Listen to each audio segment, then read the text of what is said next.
자, 우리는 이제 25강 들어가 있습니다. 제 25강. 25강은 교재 페이지 219쪽 5번 사전 방문등입니다. 사전 방문등은 일단 취지를 아시고 보면 쉬워요. 새로 생긴 제도입니다. 이것이 원칙적으로 올해 1월 24일 시행입니다. 올해 1월달 시행인데 1월 24일 시행. 그러니까 이제 작년에 시험 안 봤죠. 올해부터 봄인데 내용 자체는 그렇게 어려운 내용은 아닙니다. 예를 들어서 이제 여러분들이 이제 아파트 당첨돼서 아파트에 이제 다 완료된 다음에 완료되면 뭐 받죠? 사용공사 받죠? 사용공사 받은 다음에 이제 들어갔어요. 들어갔더니 첫날부터 막 보일러가 터지고 수돗물이 안 나오고 또 위에서 막 쿵쾅쿵 소리가 나고 엉망이에요. 그래서 미리 입주하기 전에 입주 예정자들이 미리 가볼 수 있는 거예요. 들어가 볼 수 있는 거예요. 미리 들어가기 전 정식 입주시기 전에 들어가 볼 수 있는 거예요. 옛날 같은 경우는 말이죠. 그 경비원들이나 거기 보안원들이 딱 지고 있어가지고 못 들어갑니다. 그랬거든요. 왜냐하면 끝날 때까지 공사 끝날 때 못 들어간다고 그랬거든요. 지금은 이제 법적으로 미리 가볼 수 있다. 그래서 언제 미리 가볼 수 있다? 사용검사 전에, 사용검사를 받기 전에. 우리는 주택법상 다 지금 사용검사 받잖아요. 그거 받기 전에 입주 이행자가 미리 방문해서 살펴볼 수가 있어요. 자기 집 같은 거를, 복도 같은 걸. 그런 아주 좋은 제도를 갖다가 최근에 도입했다. 이렇게 하시면 됩니다. 그래가지고 이번에 가보니까, 동라이병 방문해보니까, 보니까 수돗물이 안 나오거나, 금가거나 막 그랬어요. 그럴 때는 조치해 줄 것을 요청할 수 있어요. 당연하죠. 그래가지고 이제 세 번째, 그러면 요청받으면 사업체는 어떻게 합니까? 당연히 보수, 공사 등 저차로 조치해야 되겠죠? 공사도 하고 이렇게 해줘야 되겠죠. 그리고 아주 중대한 사유는 말이죠. 중대한 하자는 특별한 사유가 없으면 사용검사일까지 다 고쳐놔야 돼요. 사용검사를 받기 전까지 다 고쳐놔야 됩니다. 동그라미 4번. 근데 입주 예정자들이 요청을 들어왔는데 사업체가 가만히 보니까 이건 하자가 아니에요. 너무 억울해요. 이럴 때는 누구한테? 사용검사권자, 즉 시장, 군수주장한테 이거 좀 확인해 주세요. 이게 도대체 우리는 하자가 아닌 것 같은데 라고 요청할 수가 있어요. 이때 시장, 군수구청장은 혹시 전문가가 필요하면 바로 옆에 품질 거기 점검단 자문을 받아가지고 등등 여러 가지를 받아서 확인해 줄 수가 있어요. 그런 뜻입니다. 나머지 이제 이런 조치 내용이나 이런 절차 모든 등은 누구한테 알려줘야 되냐? 당연히 입주 예정자하고 사용검사권자한테 알려야 된다. 이런 뜻입니다. 그래서 이 스토리 자체는 굉장히 어려운 스토리가 아니에요. 그죠? 가장 중요한 것은 언제 들어가 볼 수 있다? 사용검사 받기 전에 들어가 볼 수가 있죠. 그것이 가장 중요하게 되겠습니다. 누가 들어가 볼 수 있다? 입주 예정자가. 그렇습니다. 근데 아까 보니까 이 시장군수청장이 사업체가 억울하다 그러면 품질 점검단 등 자문을 받게 되어 있거든요. 그럼 품질 점검단이라는 게 뭐냐? 이것도 이번에 새로 들어왔어요. 220쪽 봅시다. 그 다음 페이지 220쪽. 220쪽, 이것도 1월달 시행이에요. 이것도 1월 24일자 시행인데 몇 달 안 지났죠? 품질 점검단을 설치 운영한다. 누가 설치 운영하는가? 시도의사가 품질 품질 점검단. 시도의사가 공동택 품질 점검단, 일명 품질 점검단을 설치하는 거예요. 일명 품질 점검단. 중요한 게 뭐냐? 누가 설치 운영한다? 시도의사, 시장, 군수, 구청장이 아니라 시도의사가 품질 점검단을 설치 운영하는구나. 다만 이를 갖다가 대도시인 경우는 바로 밑에 줄 대도시인 경우는 누구? 대도시한테 위임할 수가 있어요. 그래서 경기도 같은 경우는 고양시가 대도시거든요. 대도시란 것은 인구가 50만 이상이거든요. 고양시장한테 위임할 수가 있어요. 그런 뜻입니다. 그것이 뒷부분에 나오죠. 그 다음에 그럼 품질 점검단이 어느 정도 그 아파트 규모가 돼야 가서 점검할 수 있겠는가? 만약에 50세대 지어놓고 점검단 가보라 그러면 일이 너무 많잖아요. 그래서 품질 점검단이 어느 정도 그 규모가 되냐, 아파트 단지 같은 거 어느 정도 규모가 될 때 그 점검할 수 있냐? 거기 보니까 대통령령으로 정하는 규모라고 되어 있죠. 대통령령으로 정하는 규모. 이걸 이번에 내려왔기 때문에 제가 보충자료에 넣어놨습니다. 여러분들 보충자료는 항상 언제 거다? 2021년 2월 25일 보충자료예요. 거기 보면은 이렇게 돼 있죠. 페이지 220쪽에 동그라미 2번에 보충 학습을 추가한다. 여기서 대통령령으로 정하는 규모 및 범위는 뭐냐? 공동택이라는 것은 거기 쭉 읽어보면 300세대 이상, 300세대 이상인 공동택을 말한다. 다만 시도의사가 필요하다고 인정할 때는 300세대 미만도 할 수 있다라고 되어 있죠. 거기 페이지 220쪽 그겁니다. 그래서 300세대 이상일 때 하는군요. 300세대 이상일 때 한다. 페이지 220쪽 거기에 되어 있죠. 보충학습 2월 25일자입니다. 네, 됐고요. 그것이 300세대 이상이나 그렇게 하시면 되겠고, 그러면 다른 건 큰 적은 없어요. 그런 건 없고요. 나머지는 읽어보시면 아는 것들입니다. 품질점검단에 이제 하는 일들이 쭉 나와요. 가장 중요한 것은 뭐다? 품질점검단은 누가 설치 운영한다? 시도의사. 그다음 예를 들어서 대도시 시장의 경우는 위임할 수도 있다. 그 다음에 도나이범 규모는 얼마일 때 하는 게 원칙이냐? 공동택 때 300세대 이상일 때 품질점검단이 점검한다. 그 다음에 거기 동그라미 5번 좀 보면 좋아요. 사용검사권자는 동그라미 2에 따라 이제 그 점검에서 제출을 받았거든요. 사용검사권자는 300세대 이상일 때 품질점검단이 점검하고 그 제출을 해요. 그러면 점검 결과를 법 49조 1항에 따른 사용검사가 있은 날부터 몇 년 이상 보관하는가? 이거 중요하겠죠. 2년 이상 보관해야 된다. 2년 이상 보관해야 된다. 그래서 사용검사권자가 품질점검단으로부터 받은 결과를 갖다가 서류를 2년 이상 보관합니다. 언제부터? 사용검사일부터. 그러면 나중에 입주인자가 와가지고 그거 좀 보여주시오. 그럴 때는 공개하여야 한다. 요 세 가지 가장 중요하게 되겠습니다. 그 정도 아시면 되겠습니다. 새로 들어온 제도가 되겠고, 그것이 가장 맥이 되겠습니다. 나머지 읽어보는 정도 하시면 되겠습니다.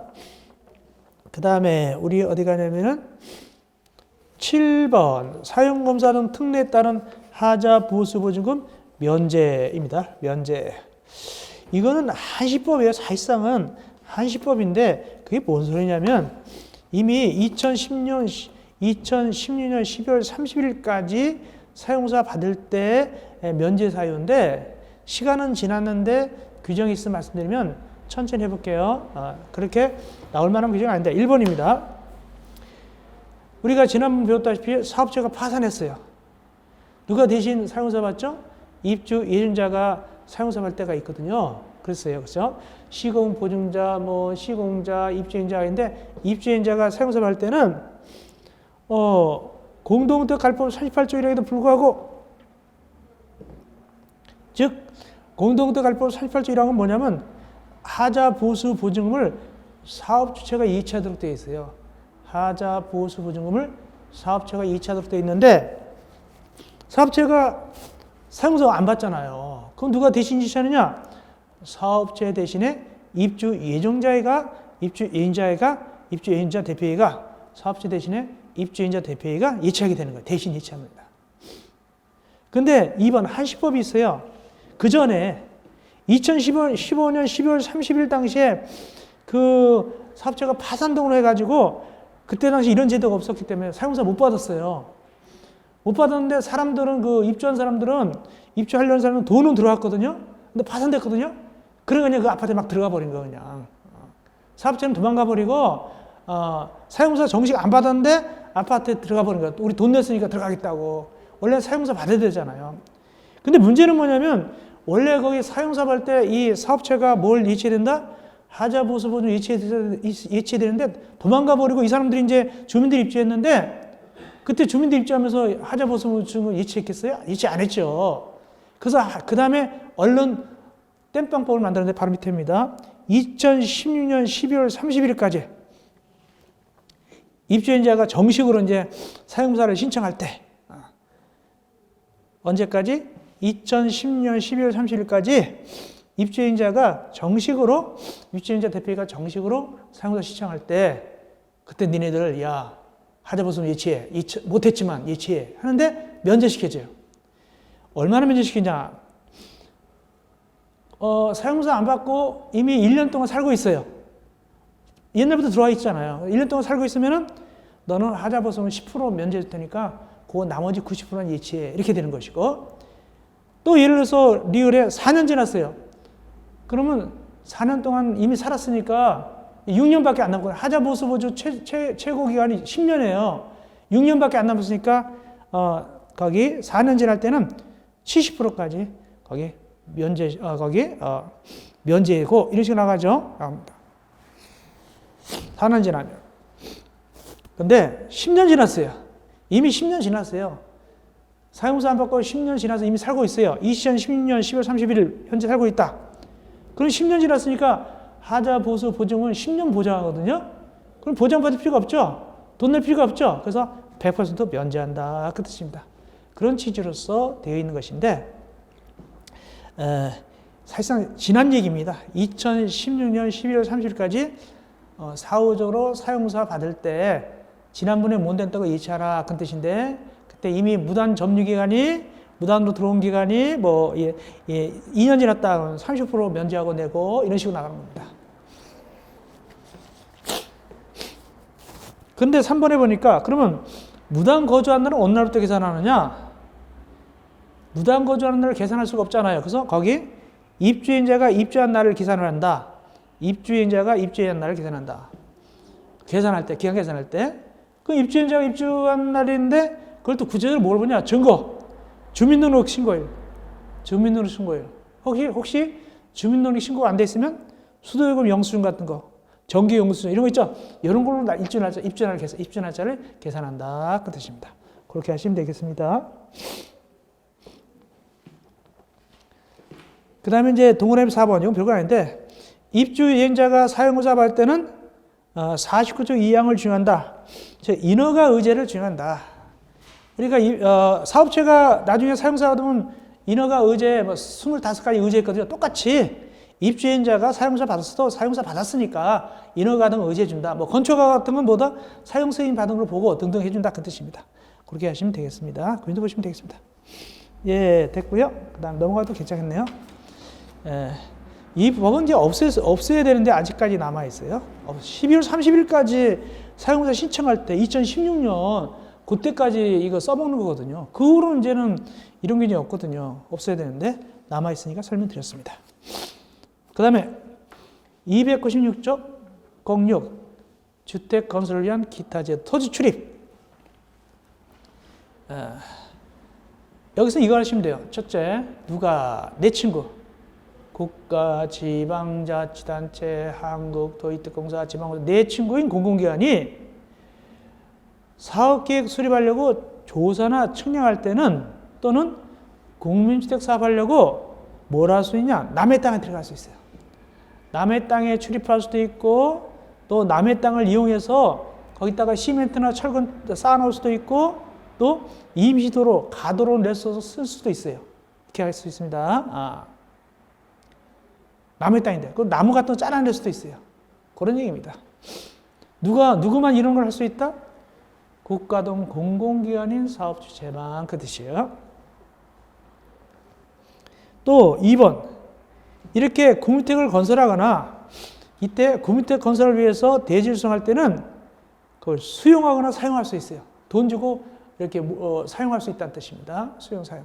요거 파쇼 해가지고 수용, 사용할 수 있다. 뭐 하기 때는 국민택을 건설하거나 건설할 대지를 수성할 때 고민하시면 됩니다.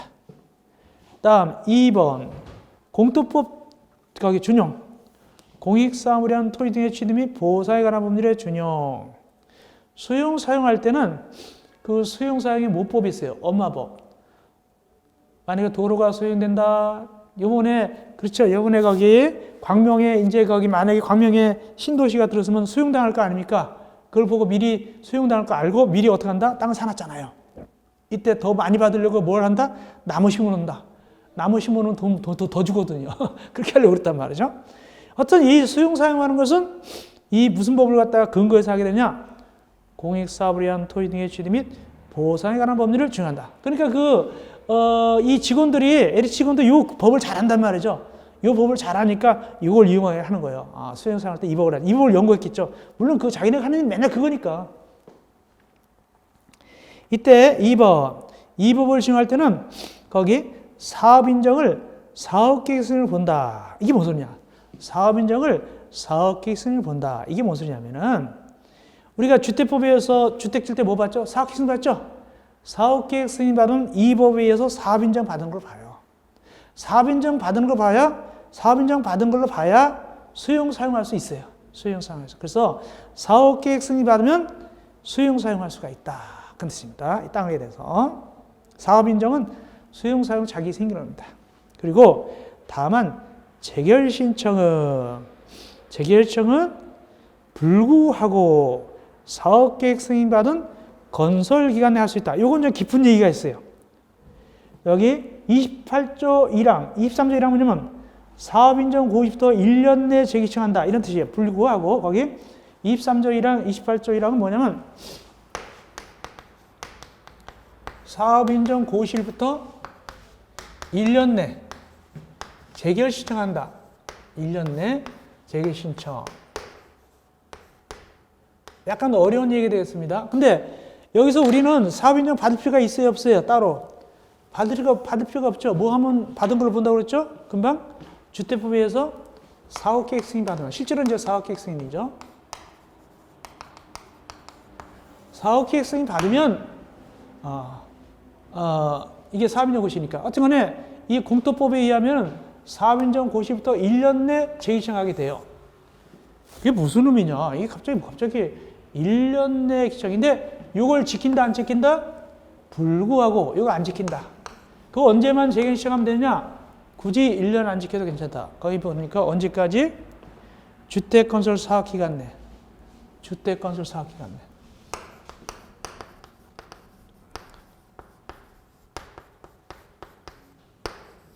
주택건설 사업기간 내 재개 신청하면 되는 거예요. 주택건설 사업기간 내 재개 신청한다. 이게 맞는 거예요. 1년이 아니라는 뜻입니다. 그럼 이게 무슨 의미를 갖느냐? 이렇게 설명드릴게요.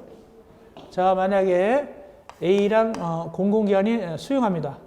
A 공공기관이 여기 땅이 있는데 이 땅을 갖다가 B가 갖고 있는 땅을 갖다가 수용합니다. 그러면 여기 한국토지주택공사는 없지만 있죠. 한국토지주택공사 있죠. LH공사 있죠. 여기. 그래서 LH공사가 이 땅을 수용한다. 근데 웃기는 건 뭐냐면 지금은 LH공사가 땅을 수용을 알고 LH공사 직원이 땅을 사는 거야. 직원이 이걸 땅을 사놨단 말이죠. 자, 어떻게 들어가냐 볼게요. 수용합니다. 그럼 이 직원은 이게 신도시로 될 걸로 미리 좀 알았겠죠. 사실상은 알고 약간 쌀 때 사놨을 거 아닙니까? 그리고 쌀 때 샀는데 이게 사들일 때 뭐로 사들이냐면은 감정평가금, 시가가 아니라 감정평가금이에요. 근데 감정평가 금액인데 감정가인데 옛날에 샀기 때문에 감정가가 나와도 감정가가 더 높단 말이죠. 그 차이를 먹는 거예요. 그렇죠? 옛날에 시가로 사긴 샀지만은 옛날에 좀 쌌으니까 나중에 수용당해서 감정가로 사들인다 하더라도 이익이 남단 말이죠. 이익이 남다. 그래서 하는 거 아니겠습니까? 더군다나 여기다 뭘 심어놓으면 나무 같은 걸 심어놓으면 더 쳐져요. 또 플러스 알파가 있어요. 그러니까 이거 아주 더 남겨먹는 거죠. 이렇게 하려고 그랬단 말이죠. 이제 근데 이게 이렇게 되는데 이 규정에 의하면 이렇게 돼 있어요. 그러면 누구하고 서로 이해관계 대립합니까? 법적으로는 B가 LH건 아니라고 보고 그냥 일반 사람 보고 A하고 B가 A는 돈을 적게 주려고 할 것이고 B는 많이 받으려고 할 거 아니겠습니까? 마찬가지로 LH건은 많이 받으려고 하겠죠. 신분 속이고 많이 받으려고 하겠죠. 그러면 서로 간에 뭐 하냐면 협의를 합니다. 먼저 협의하도록 돼 있어요. 협의하도록 돼 있으면 협의가 잘 되면 그냥 되는 거 팔면 돼요. 협의가 돼서 5억 그러면 사고 팔면 돼요. 5%. 근데 문제는 협의가 안 됐다는 거예요. 즉 누가 더 많이 달라고 그랬다는 거예요? B가 더 많이 달라고 그런 거예요. 나 5억 안 돼요. 이러는 거예요. 그러면 뭐로 가냐? 재결로 가요. 재결로 갑니다. 재결. 협의가 안 되면 재결로 간다. 재결로 간다는 건 뭐냐면 제3의 공정한 기관이 있어요. 저희들 협의가 안 됐습니다. 요거 좀 정해주세요라고 제3의 기관한테 재결 신청하는데 그걸 갖다가 해주는 친구가 해주는 기관이 뭐냐면 토지수용위원회. 관할 토지수용위원회. 관할 토지 수용위원회에서 재결을 해줘요. 이 금액에 대해서. 근데 문제는 뭐냐면 재결 신청할 때 이거 가장 중요한 겁니다. B는 못해요. B는 못해요. 누구만 쓰냐면 A만 재결 신청할 수 있어요. A만. 그럼 만약에 서로 의견이 안 맞았잖아요. 그러면 A가 재결 신청 해줘야 되겠죠. 저 돈 정해주세요라고 관할 토지 수용위원회로 재결 신청을 합니다. 근데 A만 재결 신청할 수 있는데 5년 동안 안 하고 있는 거예요. 5년 동안. 그러면 B는 재결 신청을 하지 못하도록 되어 있거든요. 그럼 민간인은 계속 5년 동안 기다려야 되잖아요. 재결 신청하도록. 그래서 이 법에서 얘기하기를 B를 보호하기 위해서 야 빨리빨리 재결 신청하거라. 1년 내에 하거라. 1년 내에 신청을 하거라. 그러니까 이 친구는 1년만 지나면 돈이 어느 정도 이제 재결해서 돈이 확정이 되는 거예요. 그런 제도예요. 이 1년 내라는 것은 누구를 갖다 보호하기 위한 제도다? B를 보호하려고 빨리빨리 얘가 재결 얘는 못하니까 얘만 하도록 돼 있어요. 얘는 못해요. 법이 그렇게 돼 있어요. 그러니까 B는 어떻게 행사할 수 있냐? 싫어요, 의사를 밝히 못해요. 나 싫어요 밖에 못하지 재결 신청 못해요. 그러니까 A가 이 양반 싫답니다. 자 재결 신청합니다. 이렇게 해서 1년 내에 해야 돼요. 근데 요 1년은 B를 위해서 빨리빨리 하고 돼 있잖아요. 근데 요거 안 지킨다. 불구하고 1년 안 지켜두고 언제까지 재결 신청하면 된다? 주택건설 사업기간 내. 주택건설 사업기간 내에 하면 된다. 그러면 1년이 더 길겠어요? 주택건설 사업기간이 더 길겠어요? 주로. 여기가 더 길겠죠? 주택건설을 하려면 2년, 3년, 5년 이렇게 걸릴 거 아닙니까? 이 기간 내면 A가 재결 신청하면 돼요. 그럼 반전이에요. 그렇다면 누구를 위한 규정으로 변했습니까? A를 위한 규정으로 변한 거예요. B는 막상 기다려야 될 거 아닙니까? 이 기간 동안에. 그러면 B가 그걸 알고서 A가 얘기합니다. 협의할 때, 야, 네가 거부하면 재결 신청 가야 돼. 그러면은 원래 이 법에는 1년 내야 되지만 이거 1년 안 지켜. 사기간 내 하도록 돼 있어. 너 불리해. 너 3년 기다릴 거야? 그냥 얼마 더 줄 테니까 협의해. 이렇게 한단 말이에요. 그렇게 얘기하는 겁니다. 그런 의미에서 불구하고 1년 내 재결정해도 불구하고 사업계획 승인받은 주택건설 사업기간 내에 할 수. 누가 갑이냐? 공공기관이 갑이 되는 거예요. 그런 뜻입니다. 그런 것이 거기에 숨겨져 있어요. 그 내용이. 짧은 규정이지만 그런 내용이 숨겨져 있습니다. 세 번째 밑에입니다. 이건 수용이었어요. 여기는 수용사용. 이건 수용사용이고, 네 번째는 손실보상. 손실보상은 뭐냐? 밑에. 만약에 남의 땅에 들어갔잖아요. 아까 공공기관이 가다가 인삼밭에 들어갔어요. 인삼밭에 들어가지고 측량하다 인삼을 밟아가지고 인삼이 다 죽어버렸어요. 그거는 수용사용이 아니잖아요. 그건 수용사용이 아닙니다. 그건 뭐냐? 보상해줘야 되겠죠? 여기를 손실보상한다. 손실보상한다. 자, 손실보상과 손해배상의 차이점. 이건 위법 과실. 이건 적법이에요. 그건 뭔 소리냐? 만약에 자동차로 사람 쳤어요. 그건 위법이나 과실이 되겠죠? 위법이나 과실입니다. 그러면 자동차에 대해서 이 다친 사람이 뭘 청구할까요? 손해배상을 청구합니다. 손해배상을. 근데 이 손실보상보다 적법한 거예요. 적법했는데 재산권을 침해한 거예요. 왜? 이 법 규정에서 들어간 거예요. 이 법에 의해서 적법하게 들어갈 수 있어 돼 있잖아요. 들어갈 수 돼서 적법하게 들어갔는데 재산권 침해가 났다. 이때는 손실보상하는 거예요. 손실보상. 지나간 사람이 때렸어요. 손해배상이죠. 적법하게 일하다가 재산권 침해가 됐어요. 손실보상이에요. 이거는 규정에 따라서 했으니까. 근데 주의할 것은 아까 수용사용은 공공기관만 재결정했다고 그랬죠? 그게 아닙니다. 올라가서 보니까 일단은 협의하죠. 즉 손실시킨 사람하고 당한 사람이 협의하는데 이때 재결정은 3번입니다.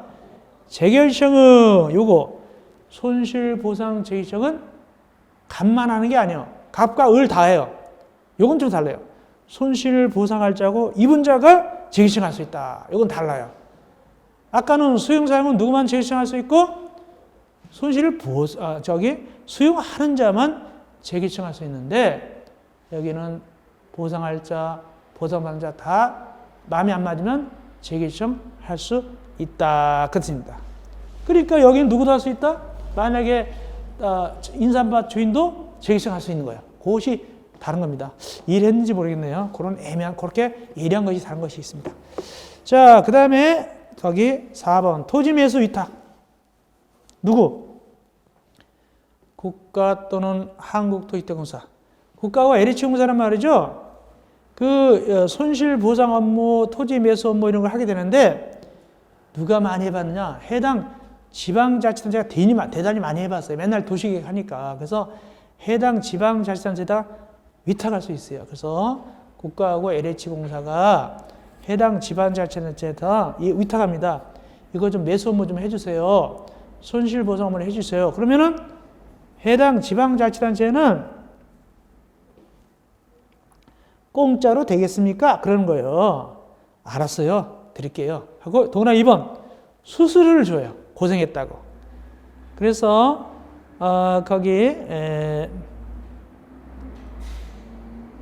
얼마를 주냐? 토지 매수 금액과 손실 보상 금액의 2%. 요거 이어야 돼요. 이거 중개사 나왔습니다. 2%. 그러니까 지방자치단체가 공짜로 해준 건 아니고 그 국가나 한국토지대공사가 그거의 그 금액의 2%를 갖다가 수수료 줘야 돼요. 그래서 수수료를 갖다가 지급해야 된다. 공짜는 안 해줍니다. 지방자치단체가 2%가 중요한 거예요. 그거. 5번째 간선시설. 이제 이 중에서 간선설이 좀 중요합니다. 약간 더 중요해. 지금까지 한 것보다 5번의 간선설이 더 중요성이 높아집니다. 간선시설. 간선시설 그림 그릴까요? 이렇게 되죠. 간선시설 그림 그리겠습니다.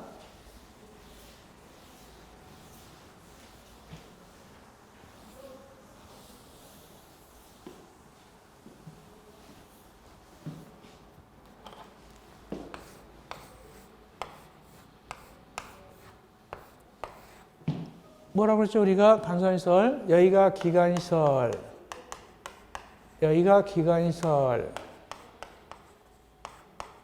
그리고 기간시설과 기간시설을 연결하는 것은 이게 간선시설 그랬죠? 간선시설. 근데 이거 예외가 있긴 있다고 그랬어요. 자, 예외가 있긴 있고. 자, 이럴 때 법적으로 주택을 얼마나 지을 때, 땅이 얼마 이상일 때 간선시설을 꼭 설치해야 되는가 하는 것이죠. 보니까 단독택은 100호 이상, 공동택은 100세대 이상, 리모델링 할 때 세대수가 늘어날 때, 세대수 증가형 리모델링은 100세대 이상 증가될 때 그 뜻입니다. 단독택 100호 이상, 공동택 100세대 이상, 세대수 증가형 리모델링은 100세대 이상 증가될 때에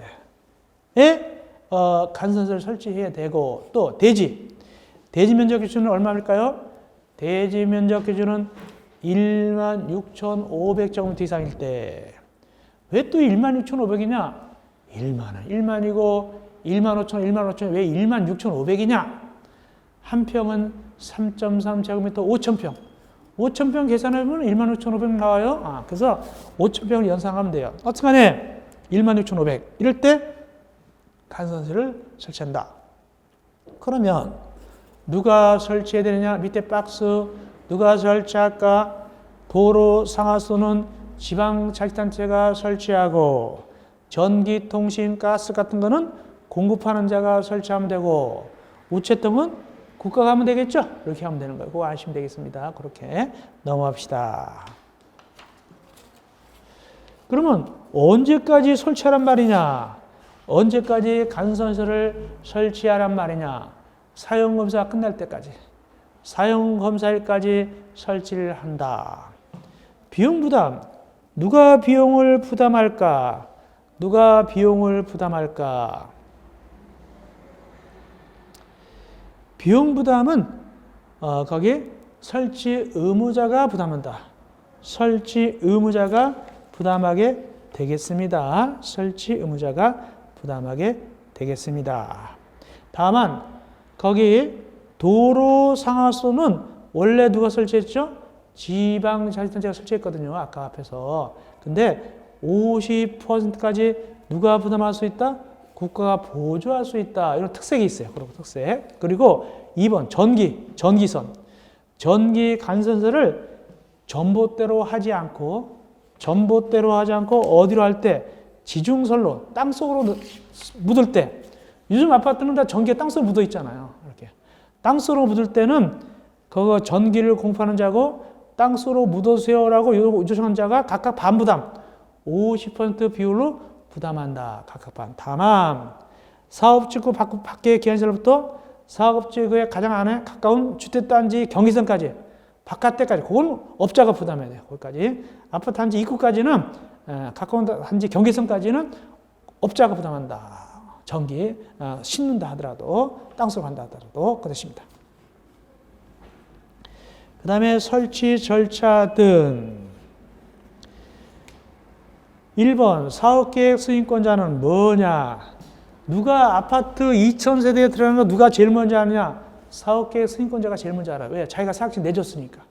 그럴 때는 설치 의무자한테 얘기해 줍니다. 야, 너 설치 의무자지? 저쪽에 아파트에 2000세대 들어서니까 준비해라고 1번 통지하게 됩니다. 미리 준비하라고. 전기 같은 것도 준비하세요. 거기 2000세대 들었습니다라고 사업계획 승인권자가 통지하게 되면 이때 2번에 이때 통지받으면 이제 설치 준비를 해야 되는데 그때 그 설치 의무자들이 파업이 생기고 막 그래가지고 못하게 생겼어요. 그러면 그 통보를 받나부터 그 통지를 받나부터 1개월 이내 아예 못하겠습니다. 라고 누구한테? 사업자한테 통보해 줘야 돼요.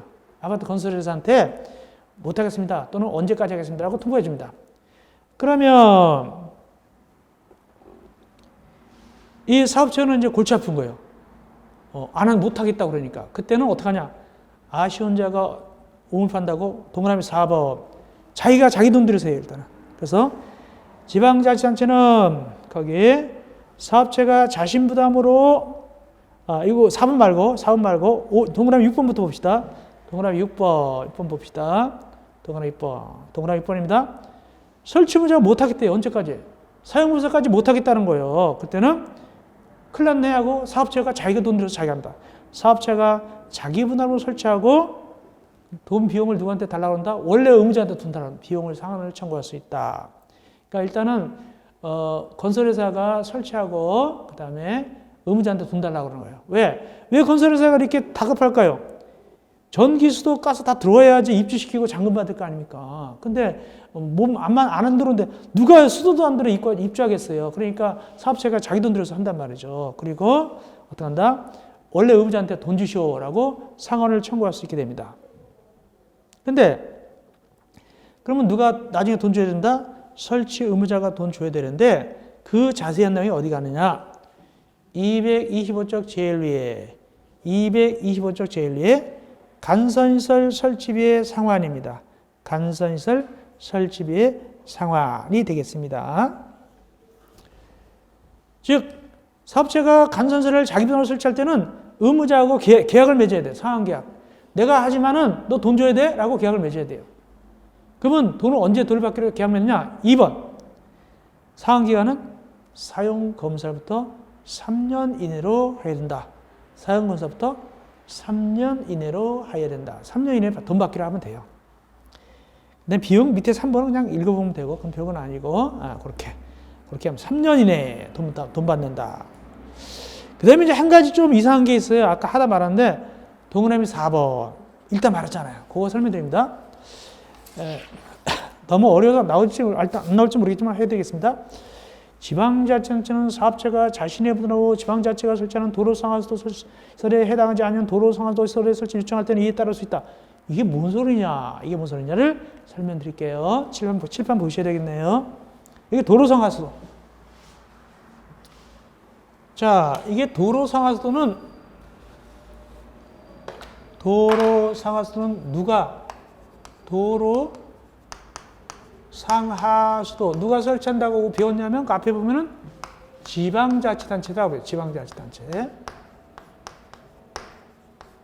지방자치단체가 설치한다고 되어 있지만은 자세히 우리가 나중에 법 규정을 들여다보면은 그렇게 되어 있지만은 얼마? 200m 넘는 거.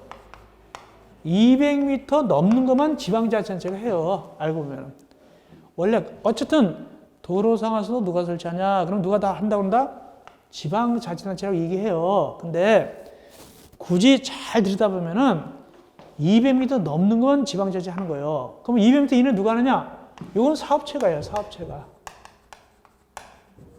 그럼 도로공사할 때 만약에 삼성 레미안을 진다 그러면 삼성물산에서 여기 삼성건설이나 뭐 이런 데서 여기를 갖다가 여기는 삼성건설에서 도로를 만들어줘야 돼요. 이쪽은 여기는 사업체가. 그리고 이 200m 넘는 건 누가 하고? 고양시장이 해야 되고 지방자치단체니까. 여기는 삼성건설, 여기는 고양시장 이렇게 되는 거예요. 사실상은 200m 넘는 것만 지방자치단체니까.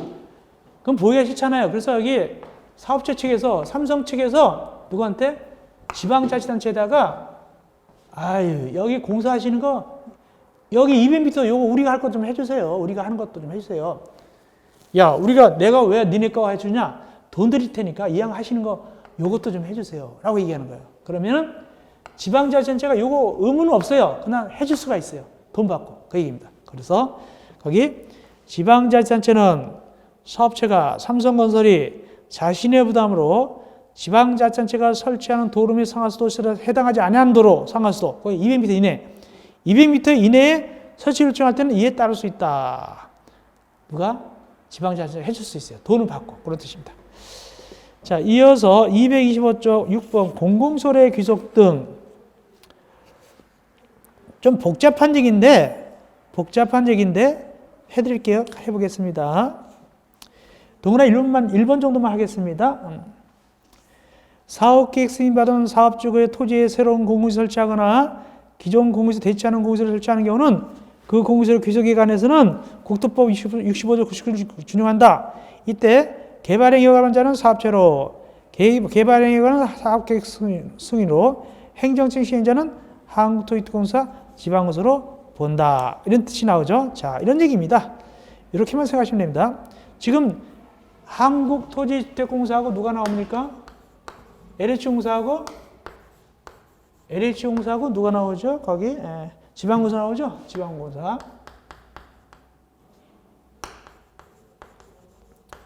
이건 공공기관입니다. 공공기관. 공공기관을 보기 때문에 여기서 뭐로 본다? 행정청이 시행자로 본다는 얘기예요. 그 법으로 볼 때는 무엇으로 본다? 이 LH공사와 지방공사를 갖다가 공공기관, 즉 행정청이 시행자로 봅니다. 행정청이 시행자. 잘 봅니다. 그럼 어떤 얘기냐? 이런 뜻입니다. 자, 여기 이제 여기다가 여기에 이렇게 여기에 기존에 여기 공공시설을 짓는 거예요. 이렇게 공공도서관이다. 공공시설을 지었습니다. 공공시설 옛날 겁니다. 이거 공공시설 옛날 겁니다. 이거 기존 겁니다. 기존에 옛날 것인데 이거 대신에 새로 짓는 거예요.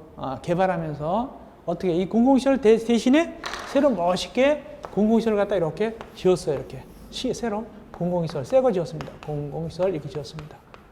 그러면 누가 지었느냐? 이 LH공사와 지방공사가 지었어요. 그러면 어떻게 되냐? 자, 그럴 때는 이걸 지었으면은 이거 실제로 뭘 지었습니까? 요걸 지었죠. 요걸 지었죠. 이건 옛날 거. 요걸 지었잖아요. 새로 거 지었잖아요. 그러면 요걸 관리청한테 무상으로 귀속합니다. 무상. 공짜로 넘겨줘요. 이 관리청한테 행정기관에 공짜로 넘겨줘요. 다 이 LH공사, 지방공사 지은 다음에 이걸 지은 다음에 자 공짜로 드릴게요 하고 관리청에 넘깁니다. 그러면 돈 들어갔잖아요. 또 돈 들어갔잖아요. 그럼 어떡하죠? 그럼 너는 이거 가져. 이거 공짜로 이걸 갖다 이거 갖습니다. 그래서 이것도 공짜로 무상으로 귀속하게 되겠습니다. 귀속합니다. 근데 문제는 뭐냐면 여기 금액하고 여기 뭐 다를 수가 있잖아요. 상관없어요. 상관없습니다. 무조건 새 거 주고 헌거 받으면 돼요. 가격 안 따져요. 그런 뜻이다. 그런 내용이 여기 들어있다. 근데 민간업자가 많이 줬다. 민간업자가 줬으면 이거 공짜로 주고 공짜로 할 때 어떡하냐? 가격을 따지는 거예요. 요거 만약에 10억 들었다. 그러면 요금에 15억짜리다 그러면 5억을 이익 보잖아요. 그럼 5억은 내놔야 되겠죠. 그러나 이 LH 공사, 재봉사는 무조건 가격 안 따지고 새 거 지어주고 흥거 가져가 버립니다. 그런 뜻입니다. 거기가 거기 6번 얘기만 그 정도 하시면 되겠고 7번 중요합니다. 이제 중요한 게 나왔네. 7번은 시험 문제 아주 잘 나온다. 7번. 국가나 지방자치가 소유한 토지를 팔거나 임대할 때 자, 국가나 지방자치단체가 토지를 팔거나 임대하면 가격이 좀 싼 편이에요. 그거 좀 싸거든요. 그래서 서로 가지려고 그래요. 그래서 그때 저요 할 때 누구를 우선권을 주느냐. 밑에 박스 세 친구. 첫째, 국민주택금을 50% 이상 짓는 것. 둘째, 주택조합이 지을 때. 셋째, 이를 위하여 대지를 수성할 때. 이 세 친구한테 우선권 주는 거예요. 팔거나 임대합니다. 여기 50% 두 번 이상 나왔어요. 한 번 객관식, 한 번 주관식 나왔습니다. 50% 정도, 50 요거 나왔습니다. 무엇을? 국민주택 규모를 50 요거 우선 줍니다. 넘어와서 그럼 우선 받았으면 아이고 고맙습니다. 그리고 빨리빨리 어떻게 되냐? 건설을 해야 돼요. 땅을 우선적으로 받았으니까 고맙습니다라고 건설해야 되는데 그냥 거기 땅에다가 말이죠. 건설도 안 하고 나무나 심다든가 거기다가 축구장 만들면 안 돼요. 그래서 몇 년 내에 건설해야 된다. 2년. 2년이 시험지 많이 나왔어요. 2년 내에 국민주택 규모 주택조합을 건설하거나 대지를 조성하지 않을 때는 뭐 하게 되냐?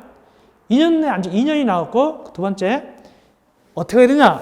안 하면 벌칙으로서 환매, 아까 매각했을 때는 다시 사드립니다. 환매하게 되고 2년 지나면 임대했을 때는 그냥 임대계약을 취소하면 되는 거예요. 그래서 매각했을 때는 환매하면 되고 임대했을 때는 임대계약을 취소할 수 있다. 몇 년 동안 안 하니까 2년 내에 건설하지 않으니까 여기 건설이라는 건 뭐냐?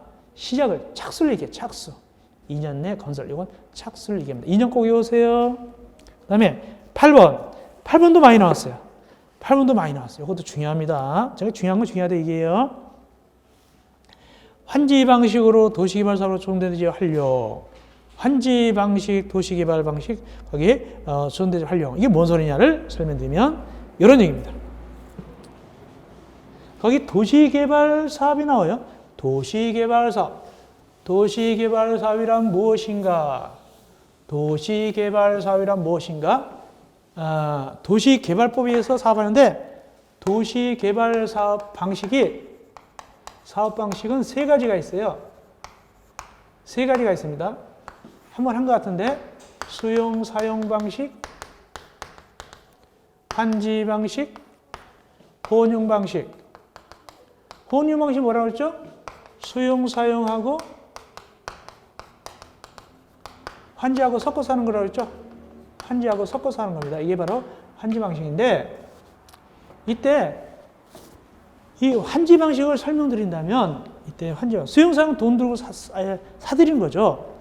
그래서 광명시 같은 건 무슨 방식을 할까요? 개발할 때 광명시 같은 거는 거기는 수용 사용이죠. 수용해버리죠. 돈이 몇 조씩 풀리죠. 그래서 수용 사용 방식인데 이 환지 방식은 요즘 환지 방식 잘 안 하지만 환지 방식이란 뭐냐?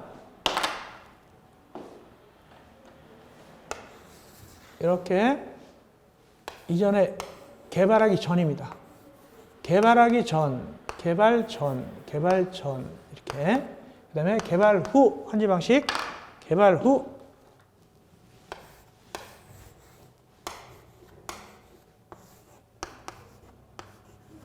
이게 후입니다. 이건 개발 전이고 개발 후가 되겠죠. 마치 거기 뭐죠, 광고 나올 때 성형 수술 광고할 때 수술 전 수술 하듯이 이렇게 후입니다. 이게 환지 방식이에요. 이때 환지란 뭐냐? 땅을 바꿔준 거예요. 밖으로 한자, 땅 짓자, 땅을 바꿔줘요. 그래서 A한테는 어떤 땅을 주는데 같은 땅을 이렇게 만드는 거예요. 같은 땅을 이렇게 만든 다음에 A한테는 이거 땅을 준 게 가장 정상적이죠. 그렇죠.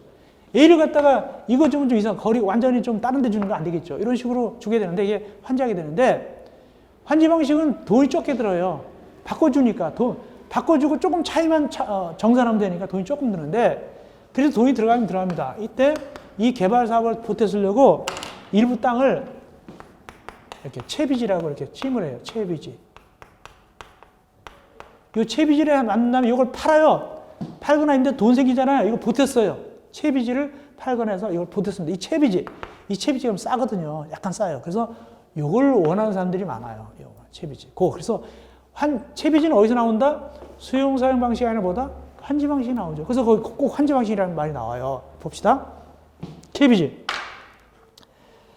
사업체가 국민주택 용지로 사유해서 도시개발 시행자가 이때 가르고 환지 방식에서 사업을 시행하는 시행자다. 환지 방식. 이때 채비지 매각 요구할 때는 채비지 시험지 나왔고, 채비지 나왔고, 두 번째, 총 면적이 얼마? 50% 범위에서 우선적으로 사업체에게 매각할 수 있다. 요거 나왔어요. 그래서 50%하고 채비지 요거 시험제 2번 이상 나왔습니다. 50% 그다음에 채비지 요거. 그러면 이때 이제 뭐냐? 가격이 문제잖아요. 어떤 식으로 하게 되느냐? 경제 입찰입니다. 그래서 사업체에게 국민주택 용지로 매각하는 경우는 경제 입찰한다. 많으니까. 근데 혼자다. 매각을 요구하는 자가 하나일 때는 굳이 경쟁할 필요가 없죠. 뭐 하면 됩니까? 수의계약 방식이다. 당연하죠. 수의계약. 가장 관심사가 뭘까요? 옆에 가서 가격. 일단 위에 올라와서 환지계획부터 합시다. 환지계획은 환지 방식으로 수립할 때 계획을 세우는 거예요. 그래서 환지계획 수립 전에 채비지 매각 요구할 때는 하나 단지로 정해야 된다. 환지계획을 갖다가 만들기 전에 요걸 만들 때 요걸 하나 묶어놔야 되지 채비지를 여기저기 이렇게 막 떨어뜨려 놓으면 안 돼요. 하나를 묶어가지고 이렇게 하나에 묶어놔야 된다. 그 뜻입니다. 채비지에 대해서 환지계획 세울 때 전에 하는 때는 세울 때 하나든지 묶어야 된다. 근데 가장 중요한 것이 채비지 양도 가격입니다. 가격은 도대체 얼마를 줄까? 가격. 감정평가 금액이다. 감정평가는 감정가격 기준이다. 시가가 아니죠. 좀 싸요. 감정평가 금액이고 더 싼 경우도 있어요. 왜 더 싸냐? 거기 주거전면적 85제곱미터 이하의 임대택을 건설하거나 60제곱미터 이하의 공유택을 건설할 때는 85제곱미터 이하의 임대택, 60제곱미터 이하의 공유택을 건설할 때는 원가를 기준으로 할 수 있다. 더 싸게. 원가 싸게 돈도 안 붙이고 원가를 기준으로 할 수 있다. 요거 아시면 되겠습니다. 환지 방식 채비지 요거 시험제 최근까지도 많이 나왔습니다. 채비지 50 요거. 그다음에 원가 주는 거 85제곱미터 이하 임대택, 전면적 60제곱미터 이하의 공유택. 그다음에 원래는 무슨 가격인데 감정평가 금액인데 이런 거. 마지막 9번 서류 열람. 공유택을 건설 공부하는 사업자는 거기 공유택을 건설 공부할 때 서류가 필요해요. 토지대장 이런 거 같은 걸 갖다가 누구한테 청구할 수 있냐? 거기 관계행정기관장이나 등기소한테 무료로 청구할 수도 있다. 등기부나 이런 거 있죠? 등기나 또 대장 같은 걸 무료로 청구할 수도 있습니다. 왜? 국민택을 건설하니까 그렇게 공짜로도 볼 수 있고 초분 같은 거 내줄 수 있다. 근데 꼭 해주는 건 아니에요. 청구할 수 있다 이렇게 됐어요. 청구할 수 있다. 그렇게 되겠습니다. 국민택을 건설하는 공부하는 사업체가 되겠습니다. 자, 여기까지 해서 우리가 25강을 마무리하고 26강은 이제 주택건설 기준 들어가면 되겠네요. 26강 주택건설 기준 들어가면 되겠습니다. 고생했습니다. 26강에서 만나 뵙겠습니다.